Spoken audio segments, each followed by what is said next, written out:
Puerto Negro es un podcast de la Universidad Andrés Bello que busca escribir un relato policial negro y criminal. Bienvenidos y bienvenidas a Puerto Negro, un podcast que quiere escribir un relato policial, criminal y negro. Esta es la segunda temporada que comenzamos hoy día, es el primer capítulo, y desde los estudios de Campus Creativo en la Universidad Andrés Bello, aquí en Santiago Centro. Y tenemos una invitada de lujo, una gran invitada para empezar esta nueva temporada, jurado del concurso de cuentos de este año, eh, novelista, escritora, eh, profesora también, y que ya tiene una buena producción de textos que están compuestos primero por la novela, se me olvidó, Juego de Villanos, la conjura de los neuróticos obsesivos, y hoy día la invitamos porque recientemente publicó su libro por Editorial LOM, De un infierno a otro, un libro de cuentos. Bienvenida, Julia. Y obviamente mi compañero y también comisario de Puerto Negro, Miguel Ángel Vargas. ¿Cómo estás, Miguel Ángel? Muy bien, muchas gracias, Luis, por esta apertura a la segunda temporada de nuestro podcast Puerto Negro. Muy bien hecha, como siempre. Y además, por supuesto, hacer hincapié en que nuestra invitada de hoy no solamente es invitada a este podcast, sino que además ha participado en las ferias, en las dos semanas negras que hemos hecho anteriormente, ¿cierto? Puerto Negro 2022 y 2023. Y hoy día, además, viene acá en su condición de jurado del concurso de novela Puerto Negro, que como todos los años ha sido muy exitoso en términos de recepción de libros. En cada año siempre nos llegan más de 100 novelas de distintos lugares del mundo. Es sorprendente cómo gente de distintos países, distintos continentes se enteran de que tenemos nuestro concurso y con mucho entusiasmo nos mandan sus obras. Así que estamos muy contentos de recibir toda esa cantidad de novelas en el concurso, de estar en una nueva temporada del podcast, de estar ya en los últimos, en la tierra derecha de la organización de la Semana Negra, que va a ser en octubre en Valparaíso, por eso Puerto Negro, ¿cierto? Porque es de la quinta región su sede. Y además muy contento de que la primera invitada sea Julia, gran escritora, y que acaba, como acaba de mencionar Luis, acaba de lanzar De un infierno a otro un conjunto de cuentos de sus detectives Esther Molina y Miguel Cancino. Bienvenida, Julia. Muchas gracias por la invitación, por estar en el primer podcast de la segunda temporada de Puerto Negro, por la confianza en mí que han depositado y también por la gran presentación. Estoy muy emocionada, muchas gracias. Oye, Julia, cuéntanos primero, partamos por el libro, o sea, cuéntanos por qué de un infierno a otro, partamos por el título, sé que también te gusta la portada, y esta estructura de 10 cuentos. Primero, partamos, ¿qué nos quiere mostrar este libro? A ver, este libro de cuentos tuvo un proceso de creación bastante extenso. ¿Ya? Yo creo el primer cuento es del año 2019, que aparece en Santiago Canalla. Ya fue como un encargo de Bartolomé Leal para la compilación Santiago Canalla, y desde ese momento he seguido con una suerte de cronología, ya con los detectives Miguel Cancino y Esther Molina. La estructura es, como he comentado, como comenté en el lanzamiento, 5 cuentos policiales con investigación, cuyos detectives son Esther Molina y Miguel Cancino, que han aparecido tanto en La Conjura como en Juego de Villanos, y los otros 5 cuentos son criminales, no tienen investigación. De una forma súper, yo diría, espontánea, he seguido, como les dije, una cronología con los detectives. No, como que hay una continuidad en el tiempo. Y quizás ese fue lo que respeté en el orden de los cuentos de este libro. Y los cuentos en donde no están Cancino y Molina también siguen un orden cronológico, ¿ya?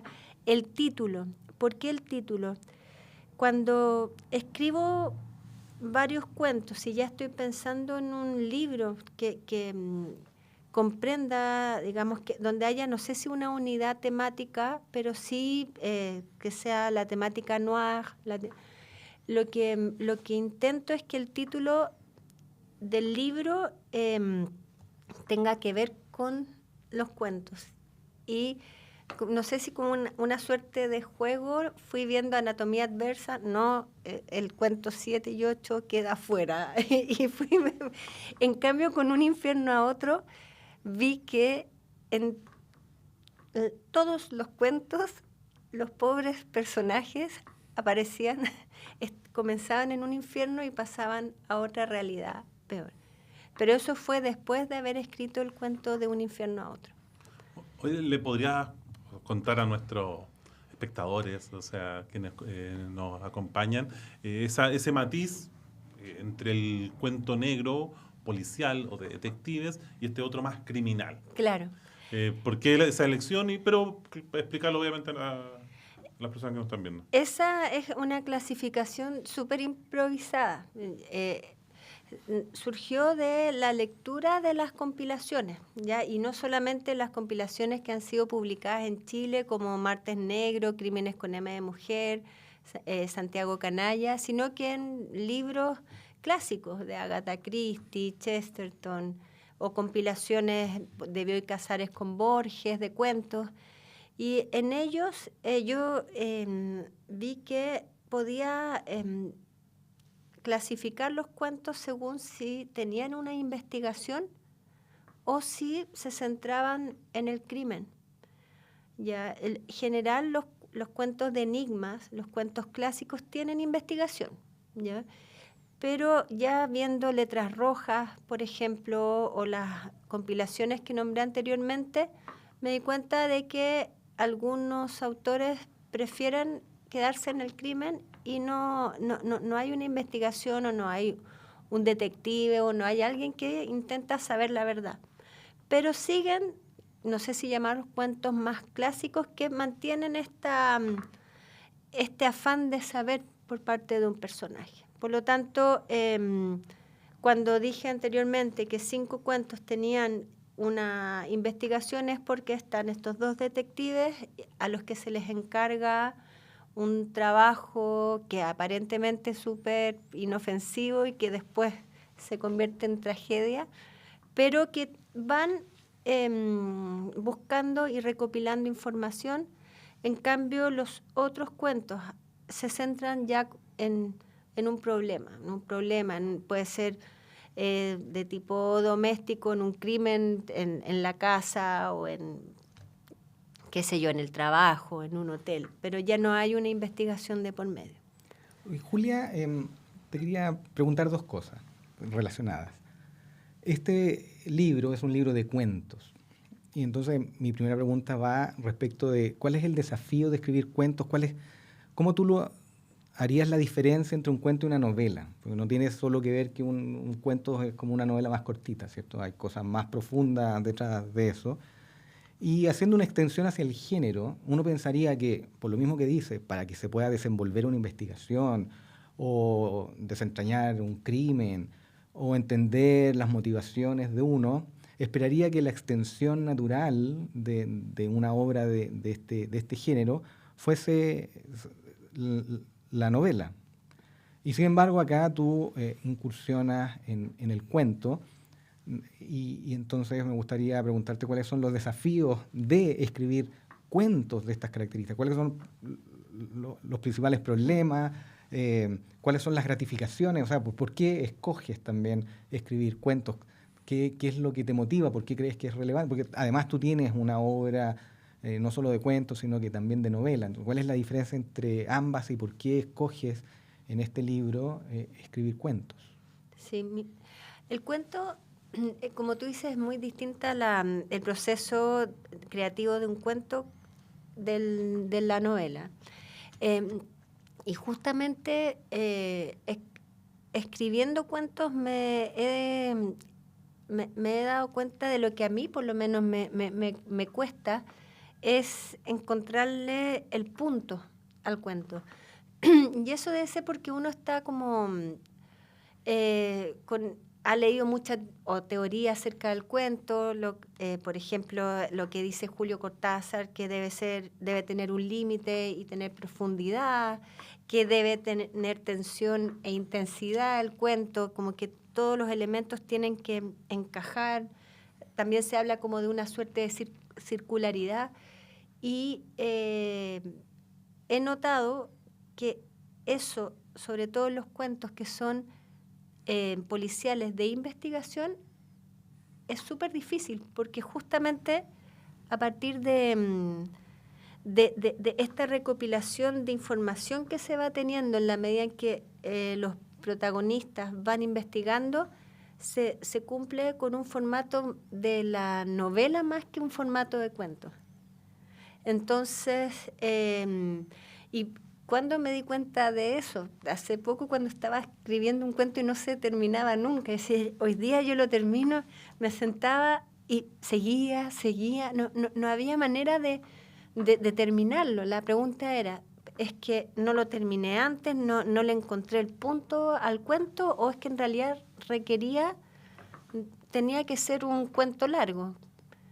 Y uno luego empieza a recordar los crímenes de la calle Morgue, o la carta robada, en fin, el misterio de Marie Roger, y son cuentos súper largos. Y quizás lo que hay que replantear aquí es el objetivo, ¿no es cierto?, de ese cuento. Si es que en verdad uno tiene que buscar esta circularidad o dejarse llevar por este formato policial investigativo que tiende más a lo lineal. Ujú. Yo creo que esa pero estamos explorando y no. Es más interesante el ejemplo de los crímenes en la calle Morgue, que muchos identifican como el inicio del género, ¿cierto? Entonces, curioso que además coincida con extensión particular de un cuento que uno esperaría que fuese más bien breve, y sin embargo puede desarrollarse casi como una novela, ¿cierto? Claro. Más que un cuento. Pero hay cuentos policiales investigativos que son breves también. Entonces, lograr ese equilibrio es maravilloso, ¿no es cierto? Entonces, está siempre esa duda. Estaba leyendo hace un tiempo atrás, cuando tengo dificultad con los cuentos, lo dejo y empiezo a leer teoría, ¿ya? Y había un texto de Piglia, ese tesis. Y ahí, claro, él planteaba que todo cuento tiene una historia evidente y una historia oculta. Y que la escritura del cuento consiste en ir mostrando cómo va administrando esta historia oculta.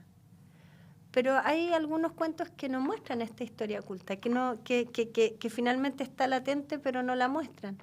Y los cuentos policiales, como haciendo como en relación con lo que dice Todorov, finalmente lo que hacen es que a través de la investigación uno vaya conociendo esta historia oculta. Entonces, hay formas y formas de mostrar esta historia oculta, y creo yo que los cuentos que son criminales muestran esta historia oculta a través de la sorpresa más que a través de la investigación, lo que es fantástico. Entonces... Y ahí, oye, bueno, tú nombras a Cortázar por un lado, pero ¿cuáles son tus referentes a nivel de cuento policial? Dijiste también un poco Poe. ¿Está Borges por ahí también o no? A ver, Borges me cuesta un poco como... Claro, los cuentos, El jardín de los senderos, claro, que se bifurcan, me encanta, La muerte y la brújula, pero son cuentos súper complejos, hay que estudiarlos, ¿no es cierto? Es como... Pero en cierto momento en tu cuento yo creo, bueno, sí, tú tienes como un oficio también ahí logrando con el cuento. Ahí veo desplegado también en tu mesón muchas antologías, o sea, sí, hay una relación con el cuento, hay una metodología. Sí, lo interesante es que, claro, como dices tú, hay detectives que tienen una metodología detectivesca, pero también tú tienes un método que va por ese lado. Claro, o sea, claro. ¿Cómo lo vas trabajando? Y aparte también el libro está compuesto de cuentos que ya han sido publicados en otros lados. Claro. Son otros proyectos y todo. Claro, y además que Miguel Cancino, como es librero, tiene una librería de viejo, Claro. él también habla mucho de cuentos. Y Claro. algunas veces cuando está entrampado, en el primer cuento aparece, está entrampado y recurre a un cuento de Rodolfo Walsh. Claro. Y en Juego de Villanos a un cuento de Anderson Inver, de manera que vaya él a partir de los razonamientos que tienen los detectives o los periodistas en su pesquisa, eso lo vaya a él guiando, ¿no es cierto? De todas formas, o sea, yo considero que el cuento es un género súper importante. No creo que no sea un género que haya sido subestimado, no creo, la verdad. Pero el cuento permite primero conocer autores. O sea, yo creo que todos hemos conocido a Chesterton, no sé, por sus cuentos más que por en la novela El hombre que fue jueves. Yo creo, ¿no es cierto? Agatha Christie también yo la conocí a través de los cuentos. Y así una cantidad de autores que uno conoce a través de los cuentos. Uno conoce los registros, conoce las temáticas. Muchos autores quizás comenzaron con los cuentos. No sé si no me equivoco, Hammett, Chandler, o con cuentos largos, con ¿cómo se llama esta revista? Black Mask, ¿no es cierto? Entonces, siento yo que el cuento es la manera que como lectores nosotros nos aproximamos a autores. Aquí no traje letras rojas, la compilación que hizo Ramón Díaz Eterovich en el 2009. En esa fecha yo pensaba que la novela negra chilena era Ramón Díaz Eterovich. Y lo era, ¿no es cierto? Pero yo no sabía, y lo sigue siendo, pero yo no sabía que existían más autores y autoras. ¿De qué manera llegamos a ellos? A través de Letras Rojas, a través de esa antología que hizo Ramón. Entonces, así conocí a Gabriela Aguilera, una gran escritora, Sonia González, a José Gay, en fin, a muchos autores, a Juan Colil. Entonces, siento que las antologías son importantísimas para que nosotros nos enteremos de lo que está sucediendo en distintas temáticas. Y hay un gesto ahí un poco paradójico, porque la antología es un canon, pero el policial siempre ha estado fuera. Pero en este caso también hay un pequeño corte. O sea, Claro. las que presenta acá y las que has nombrado.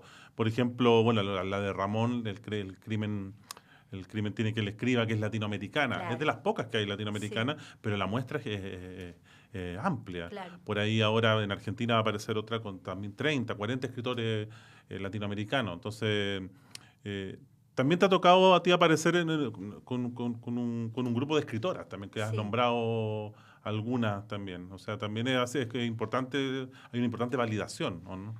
Pero yo creo que lo importante también es que, por lo menos en Crímenes con M de Mujer y Martes Negro, la convocatoria ha sido súper abierta bueno, en Crímenes con M de Mujer, a las escritoras que manden, ¿no es cierto?, el cuento. No, yo creo que si hay escritoras que no aparecen en Crímenes con M de Mujeres, porque quizás no pudieron mandar un cuento, no porque no han sido convocadas. Entonces, en este género negro en Chile hay mucha generosidad, mucha curiosidad, y si es que se sabe de un escritor o una escritora que esté escribiendo en género negro, va a ser de todas formas convocada para participar. Y por eso es que siento que, si bien no están todos los escritores, no están todas las escritoras en estas compilaciones, están quienes pudieron enviar su trabajo, su texto. Entonces, sigo pensando que, aunque incompleta, es una súper buena muestra, claro, de todas maneras. Y súper variada. ¿Sabes qué? Variada en formas también. Claro. No hay solo una forma de escribir. Hay un detallito, por ejemplo, tú también es particular, tú tienes una pareja de detectives. Sí. ¿Cómo surgen? ¿Por qué no fue una detective solamente? ¿Por qué no solamente Esther Molina? ¿Por qué elegiste la pareja? ¿Qué te dan ellos ella y él para a tú? Mira, surgieron separados. Ya. Separados y después se juntaron. Después, recuérdame, quiero hablar de una revista, pero quiero, La Conjura, esa novela que veo por ahí, partió siendo cuentos. ¿Ya? Partí con cuentos con Esther Molina y luego, siguiendo esta cronología que les había mencionado antes, me di cuenta de que en realidad terminaba un cuento y empezaba otro y que estaban todos relacionados y que había como una suerte de hilo común que era la historia esta historia como de ciencia ficción que aparece en esta conjura. Y en realidad Esther Molina estaba sola porque nació ese personaje de una idea de un cuento, pero luego me di cuenta de que ella tenía que seguir, ¿ya? Así que nació, te podría decir, como independiente a Miguel Cancino. Miguel Cancino ya existía. Y en un cuento que se llama, creo que, Un olvido involuntario, esa redundancia, ahí nació Esther Molina. Y luego ella se fue desarrollando cada vez más en las narraciones, ¿ya? Pero fue, no sé si llamar casualidad, pero partió en un cuento de forma y luego se cruzan, porque de hecho en ese cuento ella habla de Miguel Cancino, como que es medio pajarón, ¿no es cierto? Entonces, que le vende libros muy baratos, que hace como una suerte de alusión y luego, claro, se conocen, son amigos y tímidamente empiezan a trabajar juntos. En un comienzo colaboran, no son colegas. Yo creo que acá empiezan juntos por el tema de la pandemia. Ya están tan complicados con que no tienen dinero, que tienen que sobrevivir, entonces ya es evidente la intención de estar juntos. Acá un caso los llevó a reunirse, caso específico. Hemos conversado un poco respecto de la metodología, de cómo te enfrentas a los desafíos de escribir, ¿cierto? Entonces, uno siempre escucha que los escritores, no siempre escucha, pero alguien lo ha dicho más de una ocasión, son como unos mini dioses, semidioses que crean realidades, y esa es una manera de ver el oficio de escritura, pero también puede ser un detective, ¿cierto? Porque tiene que desentrañar varios misterios. ¿Ah? ¿Por qué el personaje va acá? ¿Por qué Esther Molina conoce o no conoce? ¿Cómo los conoce?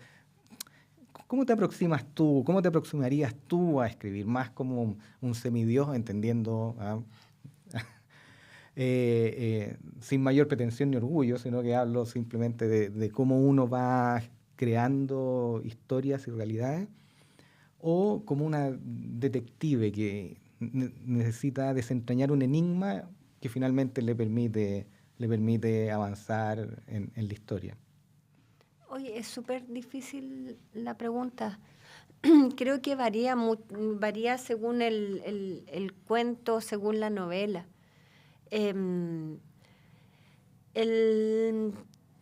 Hay un autor francés que se llama Pierre Bayard. No sé si lo han... Yo he hablado de él porque yo siento que tengo como un antes y un después, luego de haber leído el caso del sabueso de los Baskerville. Uh-huh. Y él plantea una lectura de lo policial desde la crítica policial, partiendo de la base que los detectives se equivocan, pero no los detectives reales, eso no le interesan los detectives de los libros. Entonces hace todo como un estudio de distintos textos literarios del sabueso de los Baskerville, incluso piensa que Edipo es inocente, ¿no es cierto?, porque considera que nunca se comprobó si es que al Layo lo había asaltado un grupo de personas o si había sido un hombre solo, y como eso quedó en el aire, no se pudo comprobar efectivamente la culpabilidad de Edipo, y así con una serie de ¿Podrían haberle avisado a Edipo? Claro, el tema es que esta culpabilidad lo mató, según él. Entonces, siempre siento yo que mis detectives, con lo imperfectos que son, se pueden equivocar, ¿ya? No así en Juego de Villanos. En Juego de Villanos creo que está clarísimo.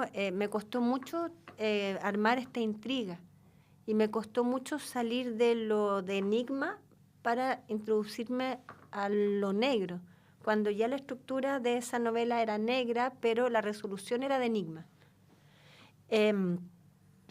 Pero en otras narraciones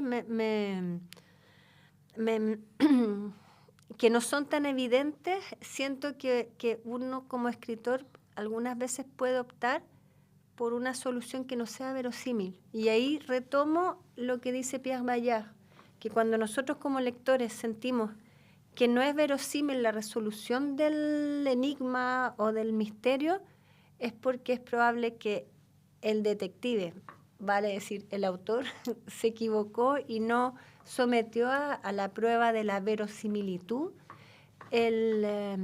digamos, el veredicto, la resolución del enigma.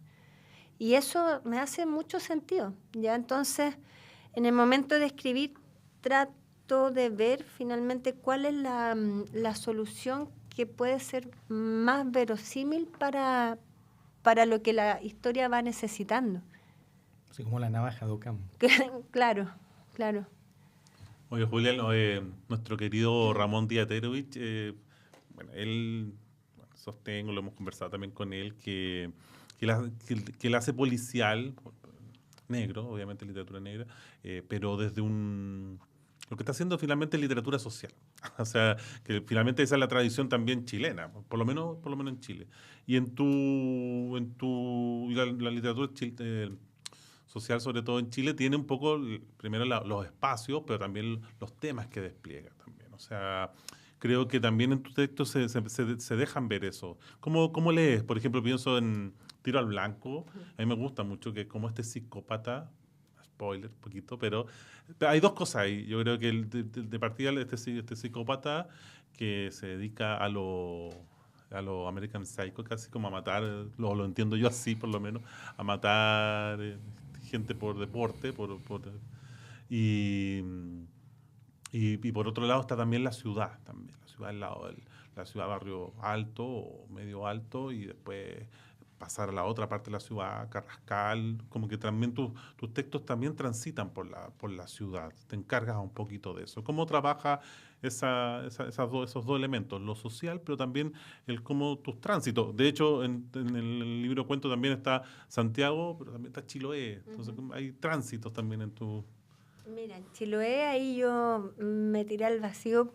Fue un recuerdo que tuve de una casa perdida en un bosque en el que había que llegar por un bus y luego había que caminar como 2 horas para cruzar un lago, pero esos son recuerdos. Claro. En lo que son los relatos de ciudad, yo solamente me atrevo a narrar lo que conozco. Y si me voy a la Villa San Luis o ando por Carrascal, etcétera, son lugares que conozco súper bien y que me provocan algo. Digo, como que para ciertas historias se me aparecen esos lugares que siento que tienen que estar. Pero me permito solamente, lo que dijiste de Chiloé está genial, por lo menos porque pienso en esa idea de lo negro, la literatura negra o de enigma, hay una metodología versus la criminal que puede ser más amplia y todo, pero la criminal tiene esta cosa también desbordada. No es menor que sea Chiloé, entonces en tu segunda parte de cuento, entonces te entregaste a algo que finalmente no hay una metodología, no hay un detective. Llegaste y recuerdos, o sea, me explico, es como la idea de que el criminal es lo desbordado, o sea, finalmente ese cuento tiene ese desborde en el paraje también, Claro. O sea, como en el lugar. Claro, se escapa digamos, de la metodología, como tú dices. Ahora, a mí los cuentos me sirven mucho para situarme en mis novelas. Y ese cuento de un infierno a otro era como una aproximación a una novela Claro. que yo quería y que quiero escribir. Se nota en los mini capítulos, también Claro. como está más fragmentada también. Claro. Y la protagonista Valeria, en fin, es una protagonista que aparece en una novela que que estoy escribiendo. Ahora, después la novela cambió de escenario, pero ese cuento de un infierno a otro lo escribí cuando estaba leyendo La Hermandad de la Casa Grande de Eduardo, ay, no recuerdo. ¿Contreras? No, es Eduardo, ya después me voy a acordar, una gran novela de la editorial Pollera, Pérez, Eduardo Ya. Pérez. Entonces me cautivó en la temática de la brujería en Chiloé. Ya. Y quise... Finalmente los cuentos también son exploraciones, como yo sitúo a un personaje en una situación ambigua, donde puede haber brujería, donde puede haber... Entonces, como que todo eso son también preparaciones para novelas. Aquí, por ejemplo, Martes Negro, un cuento mío que se llama No mueras de viejo, también es la preparación para una novela que estoy escribiendo. Y lo hemos visto con nuestras amigas, ¿no es cierto?, escritoras, que vemos cómo aparecen en cuentos Claro. personajes que luego son desarrollados o que están chicos. Por ejemplo, aquí en Crímenes con M de Mujer, en Chiquillo Mío, aparece Laura Naranjo cuando es niña, tiene Claro. 13 años, y nosotros conocemos a Laura Naranjo, la detective de Valeria Vargas, en ¿cómo la novela? La Misterio 15. Kinsel. Es como un multiverso Claro, policial. claro, eso lo permite el cuento. Entonces, Oye, estaba buscando, bueno, La máquina del tiempo, ¿cierto? sí. Es un gran cuento, va a quedar ese. Yo creo que cuando se hagan las antologías de la pandemia, yo creo que me parece que también hay una buena lectura de la ciudad finalmente. O sea, eso que pasó, como que nos recuerda a una época tan cercana que tal vez quisiéramos olvidar. ¿Cómo Claro. trabajaste ese cuento también ahí? Lo que leíste, están las mascarillas, está la Sí. necesidad de salir. Están las comunas liberadas y las comunas en cuarentena. No sé si recuerdan que, Claro. que había unas en transición Sí, claro. y otras Claro. en cuarentena. Entonces, Las vacunas chinas. Y una de las cosas que tiene ese cuento, algo que me tocó hablar con algún escritor, escritora, que iba a ser difícil escribir un cuento de pandemia sin caer en cliché. Claro. Y yo creo que acá hay un logro porque está ese vacío, no hay tanta descripción a la atmósfera que está más presente, pero también me gusta mucho ese cuento. Sí. A mí lo que más me gusta de ese cuento quizás no tiene nada que ver con la pandemia, es el clandestino de Flipper. De hecho, no es nada pero inventado. sí, pero existieron. lo clandestino tuvo que ver, Sí, hubo sí, casos así de sí. harto. Bullados casos. Bullados Fiesta, casos, sí, fiesta. ¿no? Pero Está genial. Sí, Bueno, y también ese cuento recurrí, fue un buen material para pensar en Esther Molina en ese tiempo, porque en la pandemia, independientemente de que, a diferencia de lo que dice, en mi caso como profesora tuve mucho trabajo, mucho que hacer, ¿no? Pero a pesar de eso había tiempos de introspección. Yo creo que todos vivimos una época de mucha reflexión, el futuro era incierto, no sabíamos hacia qué iba a pasar, por lo tanto, y ese momento de introspección también lo trasladé a los personajes, sobre todo a Esther Molina, que una de las características de ella es que evade todo, ¿no es cierto? Ella no piensa, no reflexiona, y acá se encontró con una pandemia que la hizo mirarse al espejo por primera vez. Entonces... Yo he tenido la fortuna de leer a Julia. Realmente creo que es una gran escritora que aborda los personajes de una manera súper honesta. No hay como mayores pretensiones en términos, porque si uno te escucha, dice, pues la Julia sabe, pues, la Julia tiene una formación técnica, qué sé yo. Y sin embargo, eso no aparece en el libro. El libro, en tus textos, las historias se desarrollan como de manera bien natural. Y me parece que un lector se siente... Lo conversábamos el otro día en el lanzamiento, ¿cierto? Esto de que, por favor, que la historia sea amena, que deja que el lector disfrute. Y me parece que en tu obra eso se manifiesta. cuando la tentación de hacer un tratado teórico podría surgir, sobre todo tú que tienes ciertos estudios, tienes un posgrado en literatura, entonces uno podría esperar de pronto que aparecieran ese tipo de, no sé si de vicios, pero quizás si no son bien logrados son vicios. En cambio tus libros son muy llanos, que probablemente eso implica muchísimo trabajo detrás para ir puliendo, sobre todo en los cuentos, ¿cierto? En los cuentos es como que uno tiene que llegar a la esencia.